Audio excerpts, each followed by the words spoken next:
Hai, Assalamualaikum dan selamat pagi murid-murid. Kembali lagi ke kelas pendidikan kesihatan bersama dengan Cikgu Niza.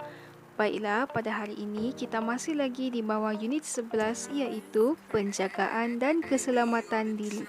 Tajuk pembelajaran kita pada hari ini ialah ikut yang positif, tinggalkan yang negatif. Standard pembelajaran yang digariskan pada hari ini ialah 7.1.3 Menjana idea cara menangani pengaruh negatif rakan sebaya. Dari segi objektif pembelajaran pula, pada akhir sesi pengajaran dan pembelajaran ini, murid dapat menyatakan cara mengatasi pengaruh rakan sebaya yang negatif dengan betul. Selain itu, murid dapat menyatakan tindakan betul yang perlu diambil sekiranya melihat perkara negatif dilakukan oleh rakan. Kriteria kejayaan pula, murid dapat menyatakan sekurang-kurangnya 2 cara mengatasi pengaruh rakan sebaya yang negatif dengan tepat secara individu. Baiklah murid-murid, cikgu ingin kamu bayangkan, andaikan sahaja terdapat 2 rakan sebaya kamu yang mengajak kamu melakukan 2 perbuatan yang berbeza, seperti yang ditunjukkan dalam gambar tersebut. Gambar yang pertama menunjukkan seorang lelaki sedang merokok dan mengambil minuman keras, manakala gambar yang kedua menunjukkan seorang lelaki sedang tekun belajar. Jadi, yang mana satukah pilihan kamu? Sudah tentu kamu akan memilih gambar yang kedua. Hal ini kerana gambar yang kedua menunjukkan satu pengaruh rakan sebaya yang positif.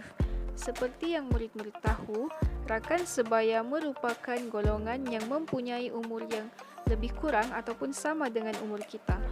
Oleh itu, kita hendaklah memilih rakan sebaya yang sentiasa mengajak kita melakukan perkara yang positif kerana rakan sebaya memainkan peranan yang amat penting dalam mempengaruhi kehidupan seharian kita. Baiklah murid-murid, sekarang mari kita buka buku teks pendidikan kesihatan pada halaman 92. Mari kita sama-sama membaca apakah yang berlaku pada halaman tersebut. Tajuk, ikut yang positif, tinggalkan yang negatif. Ramli sering tidak hadir ke sekolah. Dia cuba mempengaruhi Zarid supaya mengikuti sikapnya yang negatif itu. Zarid dan rakan-rakannya berbincang tentang cara untuk mengatasi pengaruh negatif Ramli itu. Kamu juga sepatutnya tidak terpengaruh dengan sikap negatif Ramli.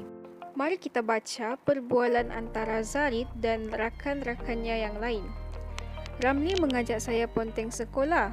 Bagaimanakah kita hendak mengatasi pengaruh negatif Ramli ini? Katakan tidak jika dia mengajak kita melakukan perkara yang negatif. Kita perlu melaporkan hal ini kepada guru. Saya akan cuba menasihati dia agar berubah menjadi baik. Berdasarkan perbualan yang telah kita baca sebentar tadi, kita dapat lihat bahawa Zarid dan rakan-rakan yang lain tidak mudah terpengaruh dengan ajakan negatif Ramli. Malahan mereka berusaha untuk mencegat ataupun mengatasi pengaruh negatif Ramli itu dan juga mengambil tindakan yang sepatutnya untuk mengubah Ramli ke arah yang lebih baik. Apakah kepentingan memilih rakan yang positif? Antaranya ialah rakan yang positif dapat mempengaruhi tingkah laku kita ke arah yang lebih baik. Hal ini kerana rakan yang positif cenderung untuk mengajak kita melakukan perbuatan yang positif. Selain itu, rakan yang positif juga akan memandu emosi kita menjadi lebih stabil. Di samping itu, dapat meningkatkan prestasi akademik, dapat mendisiplinkan diri serta memupuk sikap ikhlas dalam bersahabat. Seterusnya, kita lihat pula kesan pengaruh negatif rakan sebaya.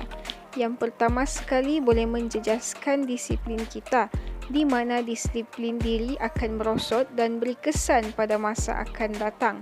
Seterusnya, dari segi emosi, akan menjadikan kita seorang yang pemarah dan sentiasa bersikap negatif.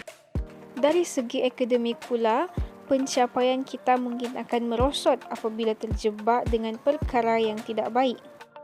Akhir sekali, pengaruh rakan sebaya yang negatif juga cenderung untuk mencalarkan maruah keluarga. Baiklah, sekarang cikgu akan kongsikan beberapa cara untuk mengatasi pengaruh negatif rakan sebaya. Yang pertama sekali, kita hendaklah kenal pasti ajakan rakan tersebut sama ada betul atau salah. Kita tanya diri kita sendiri, adakah perkara tersebut sesuatu yang baik ataupun sebaliknya? Dan sekiranya kita melakukan perkara tersebut, adakah ibu bapa kita atau gembira ataupun mereka berasa sedih? Seterusnya, kita hendaklah menghormati pilihan orang lain. Dan yang ketiga, kenali rakan sebaya yang positif dan negatif. Yang mana yang positif kita jadikan sebagai tauladan, manakala yang negatif kita jadikan sebagai sempadan. Yang keempat ialah perlu ada keyakinan diri. Jadi, dalam kita hendak menolak ajakan negatif daripada rakan sebaya, diri kita sendiri terlebih dahulu yang mempunyai keyakinan diri untuk menyatakan prinsip dan juga pendirian kita agar kita tidak mudah terjebak dengan perbuatan yang tidak baik. Seterusnya, kita juga perlu kreatif dalam mencipta alasan untuk menolak ajakan yang buruk. Akhir sekali, kita mestilah katakan tidak kepada perkara yang tidak baik. Mari kita fikirkan satu perkara. Apakah tindakan yang perlu diambil jika kita terlihat perlakuan negatif yang dilakukan oleh rakan sebaya kita? Apa pendapat murid-murid tentang perkara ini?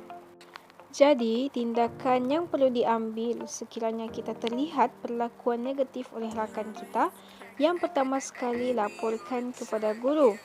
Yang kedua, tidak menyisihkan rakan kita. Walaupun kita benci perbuatan yang dilakukan, tapi kita tidak sepatutnya membenci rakan kita.